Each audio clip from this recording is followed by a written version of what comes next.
Hello brothers and sisters, I'm recording this video on the topic the other side of the story. All my viewers and followers and friends, what I would like to inform to you is I'm just sharing the information. I'm not blaming employer or employee on H1B subject.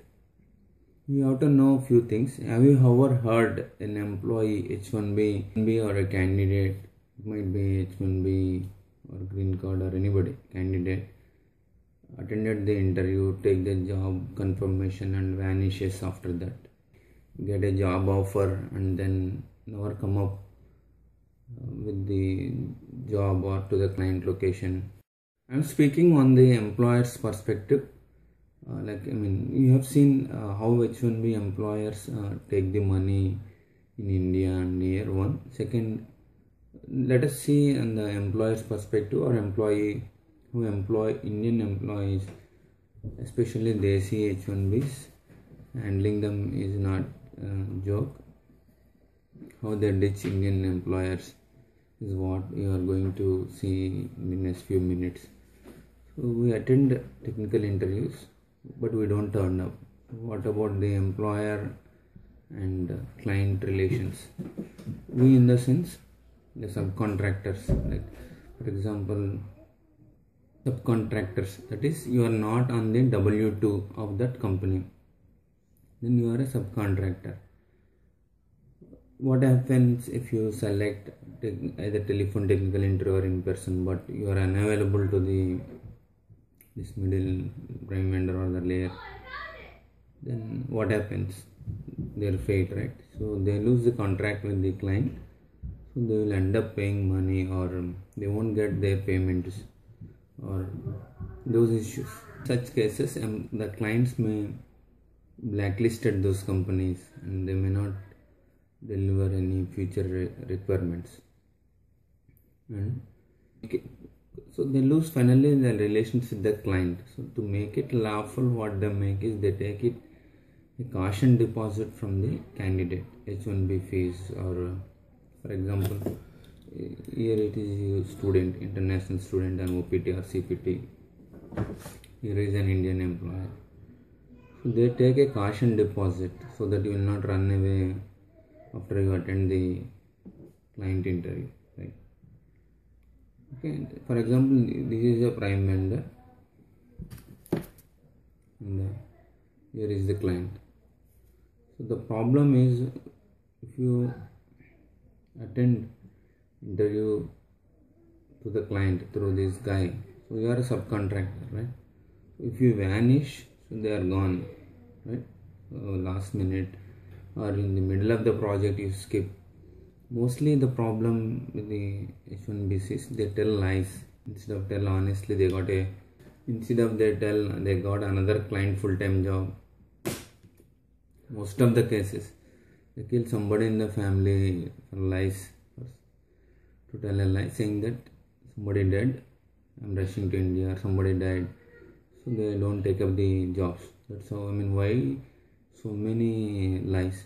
So we can speak truth, right? That's what. And second, I referred a guy who worked almost 10 to 15 years in Indian top 10 companies and then did MBA in Texas. I referred to many. I was on call, I have disk issue, and then still I forwarded his resume to many, and then I referred to an Indian good friend. They filed without taking H1B money for this guy. So this is a prime vendor. They is a offshore onshore model guy. They like I explained, they release payments once in 45-60 days cycle. So 59th day he called me and said he is absconding, he told somebody died in India. Then I asked him, I know we don't leave America, right? So I asked him, tell me the truth, so don't tell lies. And he said he doesn't like, at the client location there is a South Indian guy and he is a South Indian guy. The employer I refer is a South Indian and he is from West Bengal.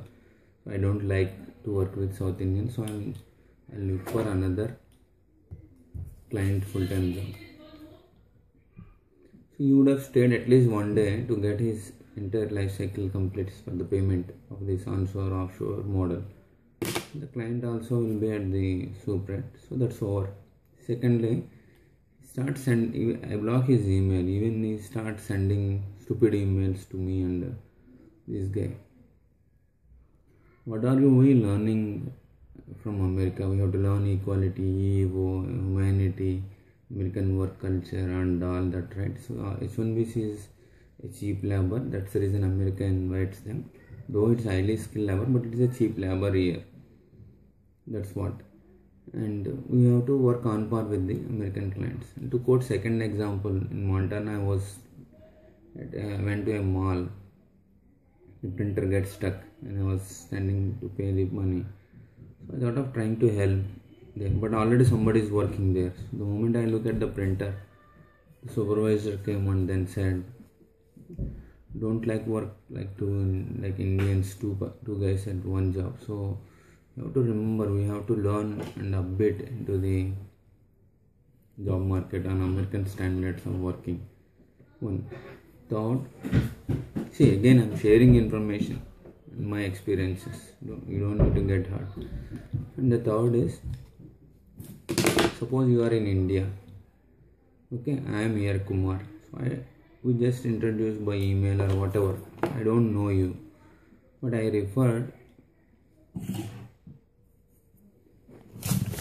Suppose this is your resume. So you sent to me. So I referred your resume to my employer. So what is the guarantee that once you get H1B visa, you will come and join this company, right? What is the guarantee? Because one candidate can apply H1B to multiple companies. So once you land here, you can move to any other employer B, right? That's what many do. Then this guy who invested $5,500 will be at use loss, right? Case 1. Case 2, so you are in India. You come to America through this employer, and he by hook or crook, prime vendors, layers, finally plays with the client. So if you ditch him, you join the client within no time, then he incur all his money invested. He is going to lose, right? That is case 2. Case 3. So these are layers I explained, right? All these layers, what they do, they try to grab the guys who are working on H1Bs. So what these layers do, so they will say, "Kumar, you come to me." So you ditch. Ditching is an Indian style here, it's most common. So you go to this guy. So you ditch him and you go to this guy. See how many people are ditching here. They are doing business, right? So we have to be fair enough. One. Second, of course, they are doing cheating. Okay. Layers is an unethical business, but you should not ditch your employer here, who brings you here by paying your application costs, whatever it is, before he gets his returns. That's what many guys do. That's the reason employers also takes the money. Because that's the reason we could not find anybody paying without paying upfront the application fees. They are not doing H1Bs. One. Second, both employee and employer together spoiling this H1B employment, which turns into a, I don't say violent, it's turned into an infiltration kind of a business scheme. Because you are paying and bringing him in, he is not worth, right? As per American policy, and unlawful also. That's one. Second, you bring him saying that this is the wages, $100 an hour. You offer him, for example, $80, but reality is you pay him $50. How much is losing? How much is $50 is losing, right? But the $50 who is taking, employer and these unethical layers. So that is what I have been writing and educating. So my job is just create awareness, man. I am not saying he is bad or he is that, like that. Both employee and employer together spoiled this H1B program. They made it as a scam. They made it as a business. That's one. Second, in this point, wages is over, right? On top of it, employer must pay overtime to the candidate if he works at the client location. Many employers, they do not release. See, last few years I've been doing a lot of research on this. That's why I'm speaking the truth, right? Many, they do not pay. And many misunderstand overtime means just overtime. Overtime means, I explained in a separate video, 1.5 hour pay, and it need not be client approved. That you have to remember. He is the prime vendor. He is supposed to pay because he is the one call you to go to this site, right? So, if for example you are working on a product issue, and the product is supported by an external company or product company, so he may charge this company for your services at this site. Got me, right? So he will get money from this company for your overtime staying at the client. Overtime means 1.5 hour pay. But what happens? He pay only 1 hour pay. That is $50 is your income. $75 per hour he has to pay for the extra hours. That is what you have to clear. And here H1B means H1B man. I am from Indian company. You are from Indian Consulting Inc. No. Rule is rule. If you are working more than 8 hours, overtime is not paid, 1.5 hour pay. That means whoever might be your employer is violating the basic rule. If you are on H1B, it doesn't matter whether you come from Infosys, TCS, Wipro or Indian Inks. Okay, so H1B is H1B. Rule is for all. Some wrote comments on H1B wiki when they posted my postings as a guest post. Kumar doesn't know. Kumar is not from Indian company. It's not Kumar. It is H1B rule. You understand, you read. It doesn't matter, like I explained. If you come from India, just because you came from India, you cannot drive on the Indian traffic rules, right? You have to follow American traffic rules. Same thing with the H1B. So if you work more than 8 hours, it must be counted as overtime. Or if you both have an understanding, then you might avoid it as a comp of something. So that you have to be clear. So both together violating. Second is green card employer charges money, illegal. And green card employer takes money from the employee for filing of his green card. Labor I-140 and 480. For that also employer must pay the fee, not the employee. So now this is a rule, right? I'm not framing. I just read from USCIS and various books. I'm not framing any rules. I'm reading books and then USCIS website and various sites, and you also meet your attorney. You see, now you check yourself. What are you doing? What is your employer doing? Okay.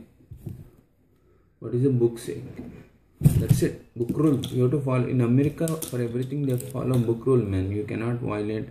It's not India, right? That's a core problem for us to understand. Okay, now another example in case for better clarity. See, in India, government offices, a lot of corruption is there. But who is corrupting first?